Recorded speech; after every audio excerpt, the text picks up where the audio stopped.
E durante boa parte da minha trajetória, o meu salário era só o salário da universidade. E eu tenho 3 filhos e eu passava pela situação que eu não conseguia dar para os meus filhos a mesma educação que eu tive.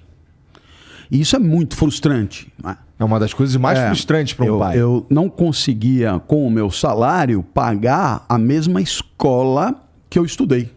Fala galera, tudo bem? Vamos para mais um vídeo. Hoje é um vídeo diferente. Hoje a gente vai fazer um react aí de como a gente pode observar que a vida financeira está em tudo, né? Quanto mais a gente conversar sobre ela, mais fácil vai ser a gente entender, quebrar certos tabus. E hoje a gente vai conversar aí sobre o professor Clóvis Barros Filho, que foi no Flow lá com o Igão, né? E aí conversando, um podcast muito top. E no meio, né, do bate-papo surgiu aí o assunto sobre dívidas, como ele cuidava ali do dinheiro e tudo mais. Então, bora lá pro nosso react. Deixa eu pegar aqui o meu fone pra gente começar. Muita coisa boa pra gente entender. Então, bora lá. Dívida é uma parada que não tem jeito. A gente chama a dívida de várias coisas, né? Por exemplo, ano passado eu tava pegando uma grana aí com banco, com empresários e tal, e tava chamando de fluxo de caixa. Mas é dívida. A dívida, ela pode servir para te salvar do momento difícil. Ela pode servir para catapultar o teu negócio. Com certeza. E ela pode servir para te afundar também. Você precisa lidar com ela de uma maneira inteligente, né? E, pô, com 80% da população brasileira endividada, meu irmão, eu acho que eu sei que boa parte dessas galera aí não tá fazendo de forma inteligente a parada. Muito interessante aí o que o Igor fala, né? Que ele mesmo, provavelmente por causa dos acontecimentos aí, quem acompanha o Flow sabe o que aconteceu, teve que pegar dinheiro emprestado, né, para manter a empresa e tudo mais. Mas na nossa vida financeira, isso às vezes acaba acontecendo por alguns fatores, né? Seja porque, primeiro, eu não administro bem o meu dinheiro, e aí eu vou ter que recorrer a linhas de crédito, ou seja, vou ter que começar a usar o meu cartão de crédito, vou ter que pegar cheque especial, às vezes vou ter que pegar dinheiro emprestado com um amigo, com pai, com mãe, e por aí vai. Então, olha só o quanto de cuidado que você tem que ter com relação ao seu dinheiro. E aí ele até fala, né, que ele estava chamando as dívidas de fluxo de caixa, ou seja, muitas vezes a gente se engana por causa disso. Porque você pensa que o seu problema é a falta de dinheiro, quando na verdade não é. Então, sua conta está atrasada, a fatura do cartão de crédito vai estourar porque você gastou demais, e aí o que você pensa? Eu preciso de mais dinheiro, porque eu tendo mais dinheiro, eu consigo sanar esses problemas. O que acontece? Você entra na famosa bola de neve. Por quê? Você vai pegar lá, seja no banco, seja com algum parente, com alguém, você vai pegar esse dinheiro emprestado, certo? Então você vai quitar ali as suas dívidas. Ou seja, você vai quitar o seu cartão de crédito, empréstimo, fazer o que você tem que fazer. Só que o seu dinheiro, você não sabe administrar, o que você vai fazer? Você vai usar de novo o cartão de crédito com a desculpa de que, eu não tenho dinheiro, mas eu tenho o cartão. E aí você fica utilizando o cartão para fazer as suas compras do mês a mês, e aí o seu salário vem para pagar o cartão, e aí você se vê obrigado de novo a usar o cartão. Então olha só o quão perigoso é, porque se de repente você mandar embora, se de repente você tem uma redução no seu salário, aí o que acontece? Você entra nas dívidas. Assim como o Igor falou ali, mais de 80% aí, infelizmente, da população brasileira não sabe cuidar do dinheiro. E isso é normal, porque a gente não conversa, não fala sobre, tem vergonha de perguntar, de falar que está, às vezes, endividado, quando ainda a dívida é pequena. Às vezes a gente espera chegar num valor muito grande para pedir ajuda, e aí fica cada vez mais difícil. Então, tome muito cuidado para você não se enrolar. E se por acaso você se enrolou, saiba que tem solução também, mas você tem que querer mudar e começar a entender sobre como administrar o seu dinheiro. Existem formas em que você tem que começar a partir de agora para se livrar das dívidas. Agora vamos ver o que o professor vai falar que aconteceu ali na vida dele, né, com relação ao dinheiro. Pô, na tua vida, cara, tu passou por momentos assim de estar enrolado com dívida? Essa pergunta é muito legal, porque eu fui professor 100% do tempo. E durante boa parte da minha trajetória, o meu salário era só o salário da universidade. E eu tenho 3 filhos, e eu passava pela situação que eu não conseguia dar para os meus filhos a mesma educação que eu tive. E isso é muito frustrante, né? É uma das coisas mais frustrantes para um pai. Eu não conseguia, com o meu salário, pagar a mesma escola que eu estudei. Entendi. Então isso então eu estava sempre no vermelho. Era um vermelho responsável, era um vermelho batendo na trave, era um vermelho, sabe? Quase deu. Enquanto meu pai estava vivo, ele, né? Tá faltando quanto? Não passa, não fecha essa conta, não sei o quê. Mas ele dava. Depois que ele morreu, eu passei a ser o último da fila, a bola mais próxima da caçapa, aquela para quem todo mundo olha, né? No final e tal. E passei a ocupar o lugar dele, e aí ficou mais dramático. Olha só, será que isso também não aconteceu dentro da sua família? Ou isso não acontece com você? No caso aqui do professor, né, ele fala que ele não conseguia ali dar a mesma educação que ele teve para os filhos dele. Será que isso é o seu cenário? Ou você não teve muitas coisas, às vezes, na sua infância, porque seus pais, quem te criou, como você foi crescendo, você não teve acesso? E aí a gente cresce, começa a trabalhar, começa a receber dinheiro. O que a gente faz? A gente quer suprir essas necessidades. Muitas vezes, de forma inconsciente, não presta nem atenção. E a gente acha que viver no vermelho é normal, é comum. Como assim as pessoas não vivem no vermelho? Como assim a pessoa não tem cartão de crédito estourado? Como assim a pessoa não tem parcela para pagar todo mês? E isso, às vezes, você pode estar achando que isso é comum, que isso é a forma de viver, que isso é a forma que tem que ser lidar com o seu dinheiro. E não é assim. Quando eu comecei a dar palestra, a minha situação econômica mudou muito. E então, a partir daí, eu comecei a trabalhar no verde, propriamente. Graças a Deus. Começou a dar certo e eu passei a ter outros rendimentos que não o da universidade. E com isso, eu passei a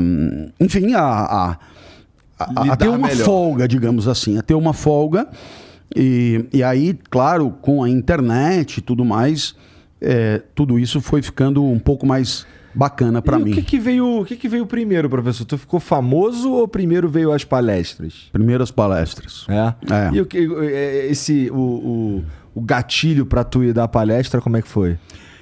Bom, eu não conheço essa história, é verdade. Eu estava lá na USP e, portanto, assim, relativamente reconhecido pelos alunos da universidade. Então, sei lá, era paraninfo, patrono todo ano, aquela coisa, professor legal e tal, todo mundo quer que ele faça discurso no final do ano. Tal. Mas completamente anônimo, saiu ali da cidade universitária 0, né? Bom. Aí surgiu uma casa em São Paulo de cursos abertos para o público, Casa do Saber. E eu logo no começo fui chamado para essa, junto com o Karnal também, Pondé, etc. E aí então reuniu-se esse grupo na Casa do Saber para dar aulas e tal. E logo na primeira turma, um dos alunos, que era presidente na época do Banco Real da época, me disse: você daria uma palestra para os funcionários do banco? E eu não sabia nem como cobrar, eu estava totalmente fora do mercado, assim, eu ignorava tudo. Aí eu cheguei e joguei, eu falei: cara, eu não sei quanto custa, eu não sei nada. Ele pegou e falou: não, tudo bem, eu vou me informar para você e Aí ele me mandou uma proposta que eu deveria mandar para ele, dizendo mais ou menos como seria, e eu me lembro de ter saído da cidade universitária de ônibus para ir até a Paulista, ali no Banco Real, que depois virou o ABN, né, para dar essa palestra, que foi a primeira palestra, A Vida que Vale a Pena Ser Vivida. Isso foi em 2001. Né? Faz bastante tempo. Faz bastante tempo, Então essa foi a primeira. E bom, e eu... Gostou da primeira? Não, achei incrível, né? Não só porque correspondia a vários meses de trabalho, mas também... Isso deixa bem feliz, né? Nossa, é um negócio do outro mundo. Quando ele me deu o valor que eu deveria cobrar, eu liguei e falei, não, deve ter algum equívoco, não pode ser isso, né? Não, é isso mesmo e tal. E aí eu achei que, bom, como eu nunca fui assim, digamos, super sortudo, eu pensei, foi essa e acabou, nunca mais. Isso aí foi obra de uma orquestração cósmica que só se repetirá com algum outro cometa, aquelas coisas que, sabe? Olha só que insight que você tem que tirar. O professor fala, né, que nesses momentos aí de dificuldades financeiras que ele teve de lidar com o dinheiro, ele tinha o quê? Apenas uma única fonte de renda, que era dar aula. E aí você deve estar pensando, né? Pô, para eu cuidar da minha vida financeira, eu tenho que ser inteligente, eu tenho que manjar. Não. Para você ver, o professor ele é muito inteligente, mas quando o assunto é finanças, infelizmente a gente não aprende, nem em casa, nem na escola, nem na faculdade. Então, olha quanto faz falta, né, essa educação financeira. E o que ele fala? Quando ele começou a ter aí acesso à palestra, ou seja, uma outra forma de ele conseguir gerar dinheiro além das aulas, aí a renda já dobra, triplica, ou até mesmo que seja um pouquinho a mais por mês, que pode ser esse pouquinho a mais que vai fazer você eliminar suas dívidas, você construir a sua reserva de segurança, você começar a planejar os seus sonhos, você começar a investir. Então, olha só a importância de você ter mais uma... Olha só a importância de você ter mais do que uma fonte de renda. Porque se de repente ele é mandado embora da escola, como que fica a situação dele? Fica muito pior. Mesmo ele falando ali que ele ficava ali no vermelho responsável, ainda bem, né, que ele não foi mandado embora, mas pensa se há um corte aí numa empresa, você é mandado embora. Como que fica a sua situação? Então, olha só a importância que é você começar, se você não tem ainda, pensar em ter uma segunda, uma terceira, quantas fontes de renda a mais você puder, né? Ter essa renda extra aí. Anos-luz e tal. Mas não, foi uma bola de neve, logo surgiram novos convites e sempre indicação, né, daqueles que já tinham assistido, e eu cheguei a ter, antes da pandemia, em torno de na média de uma palestra por dia, tipo 350 ao ano. Nossa, cara. Incluindo férias, feriado, fim de semana. Então, o que significa vários dias com duas, né? Em qualquer lugar do Brasil, bate e volta. Sabe quando passa o cavalo, você agarra e diz... Pode ir, né? E aquilo vem que vem, Manaus e de volta. Uau, 5 horas da palestra, volta, chega em Guarulhos, pega o corpo no dia seguinte, Salvador e tal. Não tem conversa. E bom. Aí, depois de 1 ano, 2, você começa a falar, viu? Né? Tô cansado. Bacana, mas acho que vamos ter que dar uma segurada.